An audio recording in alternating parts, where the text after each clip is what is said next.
वर्तमान बिलोनिया अस्पताल में इलाज करा रही बुल्टी भूमिक देवनाथ नाम की एक गृहिणी को उसके करीबी रिश्तेदार के विवाह समारोह में आते समय सांप ने काट लिया। घटना बुधवार रात 10 बजे ऋषिमुख प्रखंड की श्रीपुर इलाके की है। पता चला है कि शादी समारोह में जाने के लिए अपने बेटे और सास के साथ घर से निकल रही गृहिणी बुल्टी भूमिक देवनाथ को अचानक सांप के डसने पर उनके पैरों में काटने का एहसास हुआ। फिर उन्होंने टॉर्च जलाकर देखा तो सच में उनको सांप ने डस लिया था। फिर तुरंत ही बुल्टी भूमिक के बेटे ने अपने पिता साधन देवनाथ को इसकी सूचना दी। खबर सुनते ही गृहिणी के पति साधन देवनाथ ऋषिमुख पहुंचे और उनके पत्नी को प्राथमिक स्वास्थ्य केंद्र ले आए। वहां से ड्यूटी पर तैनात डॉक्टरों ने गृहिणी बुल्टी भूमिक देवनाथ को बिलोनिया अस्पताल में ट्रांसफर कर दिया। बुल्टी भूमिक देवनाथ का फिलहाल बिलोनिया अस्पताल में इलाज चल रहा है।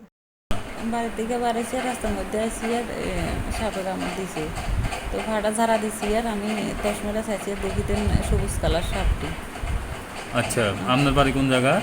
ঋষিমুখ শ্রীপুর। শ্রীপুরে বাড়ি থেকে কই যাইতেন লাগছিলেন? বিয়ে বাড়ি যেতাম লাগছিলাম বিলোনিয়া।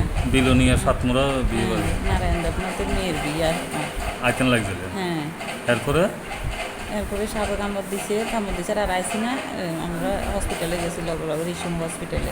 হ্যাঁ, এনতে আমার বিলোনিয়া রেফার করেছে। আপনার নাম কি?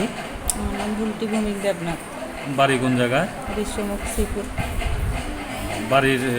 বাড়ির পাশে ঘটনা নাকি? বাড়ির তুমি বাড়েছি রাস্তার মধ্যে।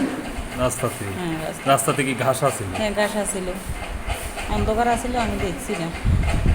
একটু কামড় দিবে লগে লগে ফাটা ঝাড়া দিছি। এত ছোটো গ্যাসলাইট একটা আছিল, এটা মারা দেখিতেন সবুজ কালার সাবেকি। এরপর ঋষিমুখে কে আনছে হাসপাতালে? প্রাথমিক স্বাস্থ্যকেন্দ্রে কে আনছে? আমার ছেলে আসিল, শাশুড়ি আসিল, মেয়ে আসিল, একসাথে আমরা বিয়ে বাড়িতে আইতাম লাগছিলাম। আচ্ছা, এরপর তারা দেখে হাসপাতালে রয়েছে।